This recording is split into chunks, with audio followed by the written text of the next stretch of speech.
Corruption का जो कानून बना, उससे बड़े बड़े घोटाले बाहर आ गए। ये घोटाले तो बाहर आ गए, लेकिन घोटालेबाज जेल में नहीं जा रहे। तो ये घोटालेबाज जो है उनमें जेल भेजने वाला कानून बना, ये है लोकपाल बिल। ये जो घोटाले करने वाले लोग हैं, ऐसे सख्त कानून बना कि मंत्री और वरिष्ठ ऑफिसर जब तक जेल में नहीं जाएंगे तब तक करप्शन को ब्रेक नहीं लगेगा। तो ऐसे कानून बनाओ, ये लोकपाल बिल, और जनता की राय लेकर बनाओ। नहीं तो जाना पड़ेगा। ये बड़ी बात जो है, 3 मेरे ख्याल में मुद्दे हैं। बहुत बड़ी बात तो असली बात में है। जी, बड़ी बात यह है कि आम आदमी के लिए इसमें कुछ नहीं। आम आदमी के लिए इस बिल में क्या है, और उस पर हम बात करेंगे कि क्या भ्रष्टाचार को लेकर हमारी सरकार और हमारी सिविल सोसाइटी दोनों की जो परिभाषा है उसमें अंतर है। कि सिविल सोसाइटी भ्रष्टाचार जो रोज उसके साथ में होता है उसे लेकर चिंतित है, और सरकार सिर्फ उस भ्रष्टाचार को लेकर चिंतित है जो कि कॉर्पोरेट लेवल पर होता है और सरकार और कॉर्पोरेट के रिश्तों के कारण होता है। ये 4 बड़े सवाल मेरे ख्याल में इसमें मौजूद हैं। पहले तो हम इसी को उठाते हैं कि क्या परिभाषा की समस्या है कि आपका जो बिल है वो आम आदमी जो है उसको रोज का जो भ्रष्टाचार सहना पड़ता है उसको दबाने के लिए है, और सरकार का जो बिल है वो सिर्फ कॉर्पोरेट भ्रष्टाचार, जैसे कि अभी 2G स्कैम हुआ, CWG का स्कैम हुआ, उससे पहले भी हमारे मुल्क में कॉर्पोरेट भ्रष्टाचार हो चुके हैं, उनके लिए है। क्या समस्या इस बात को लेकर है? पंकज, हमारा जो ड्राफ्ट बिल है, जिसको जन लोकपाल बिल कहते हैं, जिसको 3 लीगल ल्यूमिनरीज ने बनाया और एक सोशल एक्टिविस्ट ने और अन्ना हजारे की लीडरशिप में, ये ऊपर से लेकर नीचे के भ्रष्टाचार तक है। ये किसी को नहीं, ये 2 कानून नहीं बना रहा। हमारे पास हमेशा इस देश में दोहरी प्रणाली रही, 1 law for the rich, 1 law for the poor. ये एक और आया जिसको आप कह रहे हो बिना दांत का टाइगर, मैं कहती हूँ बिना दांत की बिल्ली है ये। तो मैं आपको साबित कर दूंगी, ये बिल्ली भी नहीं है। इतना बुरी तरह इन्होंने ऐसा बनाया है कि जो CBI, CVC और ये लोकपाल लड़ते रहेंगे आपस में कि इंक्वायरी कौन करे, तफ्तीश कौन करे, क्योंकि इतनी इन्होंने ओवरराइडिंग जुरिस्डिक्शंस कर दी। क्योंकि CVC और CBI का जो हिस्सा था, जो कि एंटी करप्शन का हिस्सा या इंक्वायरी का, CVC को इसमें आना चाहिए था लोकपाल में, और जो CBI का एंटी करप्शन का हिस्सा है इसमें आना चाहिए था, ताकि 3 जने बिल्लियां आपस में लड़े नहीं। अब ये 3 बिल्लियों को लड़ाएंगे और कह देंगे देखा लोकपाल का क्या फायदा, इतना खर्चा ही हुआ, उस वक्त अन्ना हजारे फास्ट में बैठे थे, क्या करते, ये बात हुई। सो थिंग्स आर, ये ऐसा बिल है जो ऊपर से लेकर नीचे का भ्रष्टाचार को करता है और एक कानून देता है। अभी तक हमारे 2 कानून की प्रणाली, 1 for the rich, 1 for the गरीब, वो नहीं। सो इसका मतलब अमीर और पावरफुल से लेके गरीब तक, जो कि राशन कार्ड नहीं ले सकता, पासपोर्ट नहीं ले सकता, वो नीचे का है ग्रीवेंसेस कमीशन के थ्रू, सिटीजन्स चार्टर के थ्रू, ऊपर से नीचे से सिटीजन्स चार्टर के थ्रू, एक विजिलेंस ऑफिसर के थ्रू और एक लोकपाल ऑफिसर के थ्रू। दैट मीन्स एक आम आदमी भी अगर वो भ्रष्टाचार में उसका विक्टिम होता है तो वो जाकर शिकायत कर सकता है, और लोकपाल ऑफिसर और सीनियर ऑफिसर को दंड मिल सकता है, उसकी तनख्वाह कट सकती है। क्योंकि सिटीजन चार्टर, जो सरकार ने कहा कि सिटीजन चार्टर होना चाहिए कि इतनी तारीख तक काम होना चाहिए, लेकिन अगर नहीं काम हुआ तो कहां जाए, कुछ नहीं। हमारे पास जवाब था तो लोकपाल ऑफिसर के पास, डिस्ट्रिक्ट कंप्लेंट अथॉरिटी के पास जाए, उसको है। साल 2011 में किरण बेदी पर NGO से इकोनॉमी क्लास की जगह बिजनेस क्लास के पैसे लेने के आरोप भी लगे। किरण बेदी पर गैर सरकारी संगठन के फंड का गलत इस्तेमाल करने का आरोप भी लग चुका है। नरेंद्र मोदी, और वो 3 बार ही गुजरात के चीफ मिनिस्टर सक्सेसफुली रह चुके हैं।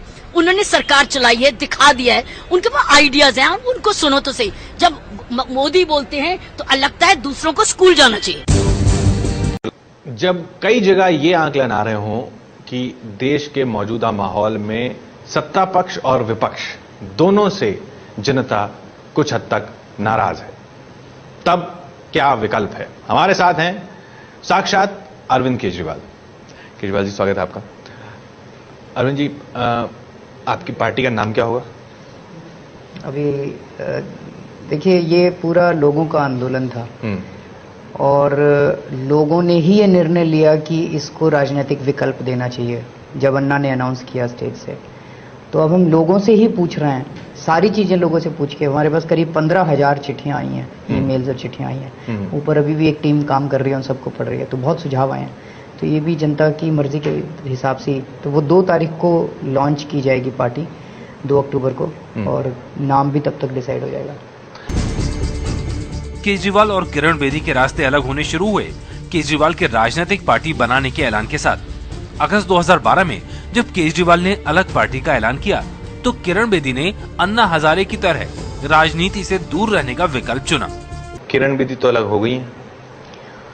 किरण जी के साथ काफी बातचीत की हम लोगों ने। मुद्दा ये है, किरण जी ये कह रही हैं कि हमें केवल सत्ता पक्ष को टारगेट करना चाहिए, बीजेपी के साथ कोalition करके और एंटी करप्शन फ्रंट बनाना चाहिए। आप ही का सर्वे ये दिखाता है कि देश की जनता की नजरों में बीजेपी और कांग्रेस एक ही सिक्के के 2 पहलू हैं। थोड़ा कम नुकसान, ज्यादा नुकसान, वो तो सर्वे के हो सकते हैं, लेकिन जनता का मोह भंग हो चुका है दोनों पार्टियों से। दोनों पार्टियों को जहां जहां मौका मिला, दोनों ने देश को लूटा, राज्य को लूटा। जहां उनको मौका मिला, आयरन ओर की माइंस बेच दी, इन्होंने कोयला बेच दिया, उन्होंने आयरन ओर बेच दिया, सब कुछ बेच दिया इन लोगों ने, और सब मिलके कर रहे हैं ये लोग। तो ये थोड़ा सा ठीक नहीं है मेरी नजरों में कि भाई हम केवल कांग्रेस को सेंटर में वो करें और बीजेपी के साथ हम कोalition करें। बीजेपी के साथ भ्रष्टाचार के खिलाफ कोalition का मतलब नहीं बनता, लेकिन उनको हम समझा रहे हैं काफी दिनों से, उनके साथ बातचीत। किरण जी को, बीजेपी को नहीं, किरण जी को काफी दिनों से समझा रहे थे। इंसिडेंटली पिछले हफ्ते भर से वो ना मैसेजेस का जवाब दे रही हैं, ना वो फोन कॉल उठा रही हैं। तो बीजेपी आंदोलन का हम एक तरह से धीरे धीरे साफ होने लगा कि हम एक तरह से अच्छे कुक बनते जा रहे हैं उन लोगों के लिए, एक ऐसी पार्टी के लिए जो खुद भ्रष्ट है, वो सत्ता में आती जा रही है। 5 राज्यों के चुनाव हुए, उनमें से 4 में ये जीत गई, और उत्तराखंड में भी काफी अच्छी सीटें ले आई। तो हमारे आंदोलन का फायदा एक ऐसी भ्रष्ट पार्टी ले जाए, ये तो ठीक नहीं है। तो अंत में यही हुआ कि सारे तामझाम से, सारी भ्रष्ट पॉलिटिकल व्यवस्था से जनता को एक विकल्प चाहिए। तब अन्ना ने अनाउंस किया कि हम एक राजनीतिक, अब आप राजनीति से दूर रहने के बाद भी राजनीति को लेकर किरण बेदी की चर्चा होती रही। आरजेडी अध्यक्ष किरण बेदी पर चुटकी ले चुके हैं। किरण बेदी जी, आपको लड़ना है चुनाव, लड़ो। कपिल सिब्बल के खिलाफ सशक्त कैंडिडेट है,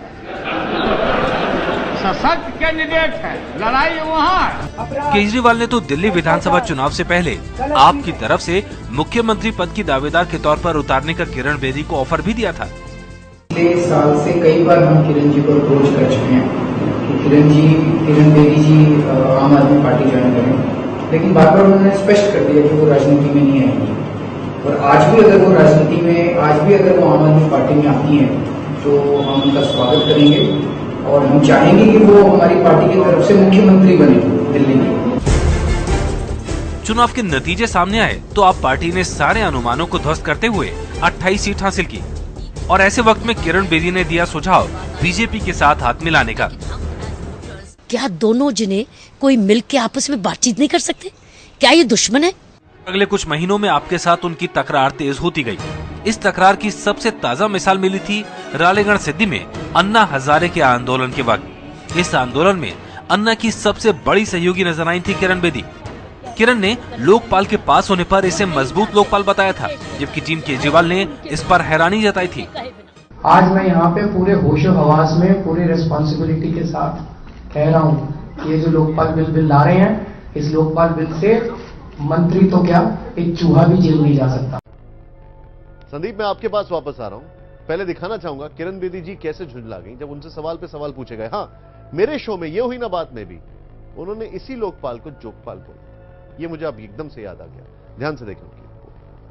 रिसर्च हुई, कानून पर एक एक मुद्दा इसका पढ़ के अन्ना को समझाया गया है। तो कौन गुमराह कर रहा है अन्ना को? अन्ना शिक्षित है कि गुमराह है? ये बहुत गलत शब्द इस्तेमाल हुआ अन्ना के लिए। वही जो व्यक्ति जिसने सारी मूवमेंट का प्रतिनिधित्व किया, बहुत नाजायज बात है। हमने ये देखिए हाथ के कैसे नोट्स बनाए, एक एक नोट बना के अन्ना की हिंदी की ये देखिए, इसी आधार पर अन्ना ने बनाया। ये हाथ के नोट्स बने जो हमने कंपैरिजन किए हमारे कानून, तीनों के कानूनों के कहाँ फर्क है। तो कौन गुमराह कर रहा? पहले जो जानकारी लाई गई थी रामलीला मैदान के दौरान और अब जो रिपोर्ट पेश हुई, इन दोनों में कितना अंतर है? सिलेक्ट कमेटी की अगर रिकमेंडेशन एक्सेप्ट हो जाए तो देश को पहली बार सही कानून मिलेगा। अन्ना ने यही कहा है कि जैसे कानून चल पड़ेगा तो और जो सुधार चाहिए ले आएंगे। और अगर किसी को और सुधार चाहिए तो सरकार के साथ डरो। अन्ना के साथ क्यों कर रहे हो? अन्ना को क्यों कह रहे हो गुमराह? आप गुमराह हो रहे हो। बल्कि सीबीआई पर ये कहा जा रहा है कि सीबीआई जो है पूरी तरह से जन लोकपाल के दायरे में नहीं है। वो अगर उनके पास पढ़िए ना कानून। आप मुझे फिर प्रश्न पूछ रहे हैं, आप क्यों नहीं पढ़ते? आप मुझे बताइए। अपनी जो अन्ना को समझा है, आप मेरे इंटरव्यू, अब मुझे पता आपने एडिट कर लेना है। आप जब किसी को इंटरव्यू करते हैं, क्या आपका फर्ज नहीं बनता मीडिया का कि आप भी कानून पढ़े? मुझे बताइए। जवाब।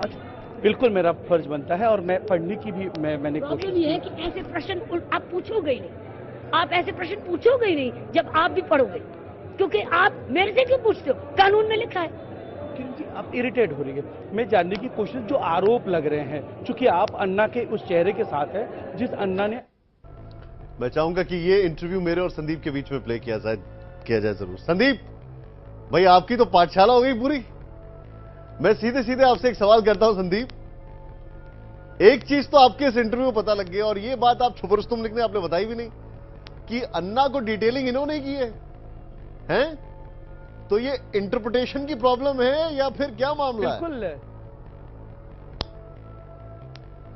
बिल्कुल वही सबसे बड़ी चौंकाने वाली बात थी कि किरण बेदी से जब मैं पूछ रहा था, वो बार बार वो दिखाने की कोशिश कर रही थी। मैंने उनसे जानना चाहा कि आखिर इन दोनों ही, जो जोगपाल आप कह रही थी या जो लोकपाल है, ये दोनों में अंतर क्या है? तो उन्होंने एक एक पॉइंट्स दिखाए कि अन्ना को समझाने के लिए किस तरह से पॉइंट्स तैयार किए गए हैं, किस तरह से उनकी सहमति जताने के लिए उन्हें जो है हिंदी में समझाने की कोशिश की गई है। कैसे जो है अन्ना इस पूरे मामले पे, जन लोकपाल के मामले पर वो तैयार हुए हैं। और वो जब मैं उनसे सवाल पूछ रहा था तो उन्हें ऐसा प्रतीत हो रहा था जैसे मैं केजरीवाल हूं और उनसे सीधे तौर पर मैं सवाल पूछ रहा हूं, क्योंकि उतने ही आक्रामक होके उसी तरह से कह भी रही हैं इसे एडिट कर लेना, इसे जो है सुधार लेना, लेकिन मैं आपसे पूछ रही हूं।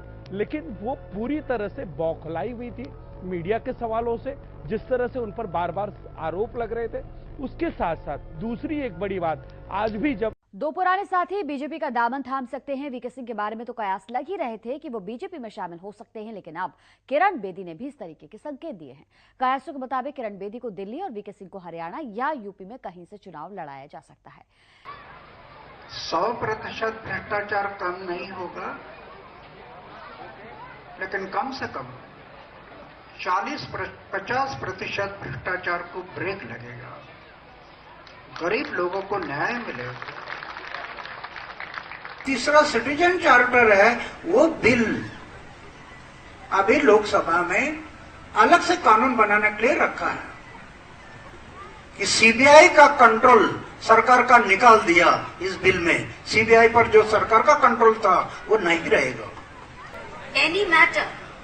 Any matter which Lokpal gives to CBI, CBI will not have to deal with the government at all. Government cannot interfere in that matter.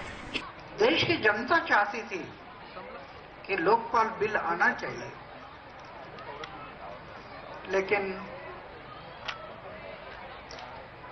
2 साल के बाद भी वो बिल सही बिल नहीं आया। और दूसरी बात है, अगर उनको लगता है कि उसमें कमी रह गई तो हम आंदोलन किया, जो कुछ हम पूरा किया, बाकी बचा है, आप भी आंदोलन करो और पूरा करो। क्या बिगड़ता है? 11 अगस्त 2011 को एक बिल संसद में पेश किया गया था, लोकपाल बिल, जिसके खिलाफ 16 अगस्त को पूरे देश के अंदर आंदोलन हुआ था। उस 11 अगस्त वाले बिल में भी लोकपाल की एक अपनी इंडिपेंडेंट इन्वेस्टिगेटिव मशीनरी थी। वो कानून कहीं ज्यादा सशक्त था इस कानून से, उसके खिलाफ भी आंदोलन हुआ। लेकिन आज हम लोग इस कमजोर, उससे भी कमजोर कानून को देश कैसे मान ले? तो मैं केवल ये कहना चाहता हूं कि लोकपाल का आंदोलन जारी रहेगा, जन लोकपाल का आंदोलन जारी रहेगा, और देश के कोने कोने में जाएंगे और हम बताएंगे कि किस तरह से इन पार्टियों ने देश को धोखा दिया।